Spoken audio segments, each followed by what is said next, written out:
Hello and welcome to World Talks here on TVP World, where every word matters. I'm your host, Diana Skaya. Taiwan's defense ministry has reported a significant military presence near the island, with 16 Chinese ships and 34 aircraft detected, marking the largest such force in months.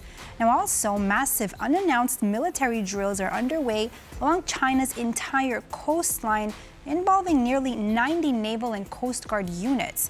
Now, to help us understand the regional and global implications of these developments, I'm joined by Alicia Bachulska, Policy Fellow at the European Council on Foreign Relations. Alicia, thank you so much for being with us here on World Talks.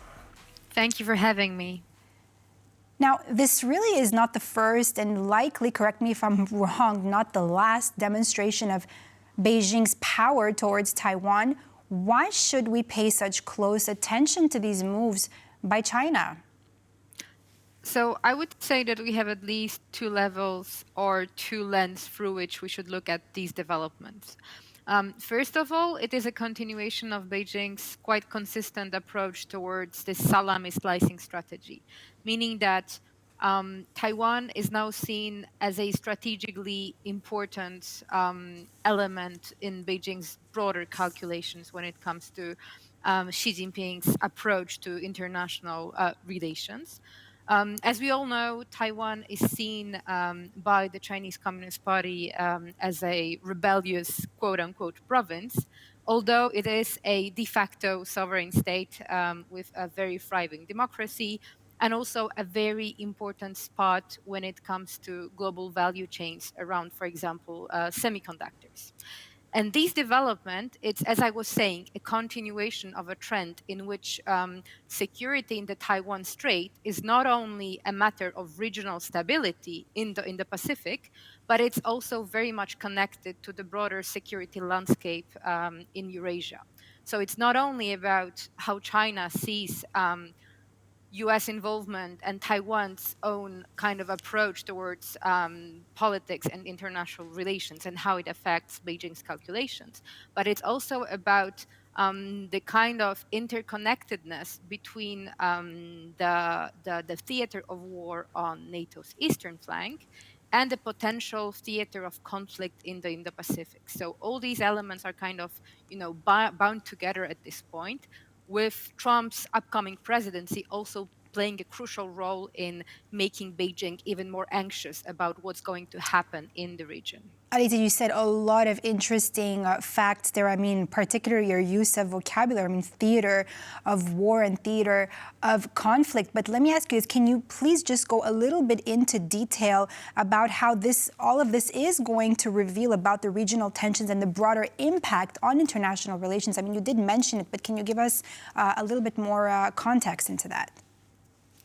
So I would say that, first of all, if we look at the developments around Taiwan from the perspective of US-China relations, many are now afraid that Taiwan will be somehow used as a bargaining chip in Trump's presidency, meaning that although at the level of diplomatic rhetoric, there is still US is still upholding the policy of so-called strategic ambiguity, people are still observers, China watchers and Taiwan watchers are very anxious about the probability of Trump's new administration being less cautious and much more unpredictable when it comes to their future moves regarding Taiwan. So it could go two ways. On the one hand, it could be a potential continuation of the current US approach towards Taiwan. So an approach in which Taiwan is obviously not recognized as a sovereign state and an independent country, but at the same time, US is providing a lot of support material, but also semi-unofficially diplomatic to Taiwan. But then on the other hand, it could also turn really badly if Trump decides to go off script when it comes to Taiwan. I mean, so you're saying that, but so how likely is he to respond to the growing military pressure from Beijing?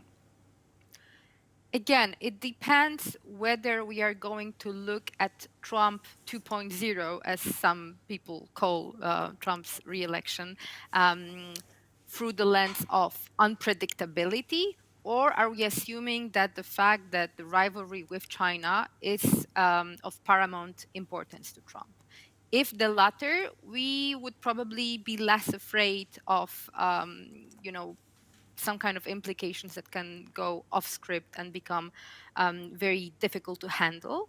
But if we are still looking at Trump, who surrounds himself with people who are not very well versed in the diplomatic complexity of the situation in Taiwan, if we see, for example, rhetoric that goes against what has been so far the accepted um, vocabulary and the accepted kind of lexicon when it comes to relationship between the US and Taiwan, China could react in a way that, again, could start this spiral of things getting out of control. How much of a game changer do you actually think that this could be for the balance of power in the region? I mean, you're starting to talk about that.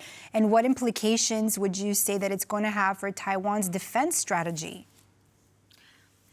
I think that it is an element of an ongoing strategy. So for Taiwan, the existential threat coming from Beijing is not a new thing. It's something that has been out there for many, many decades. But the fact that China is ramping up pressure, and coupled with the fact that Trump might not be as willing to create this stable environment where cooperation between Taiwan and other democratic partners can be developed, it definitely creates this sense of urgency for the Taiwanese people to become much more self reliant. And of course, Taiwan cannot be self reliant, it's too small of a player.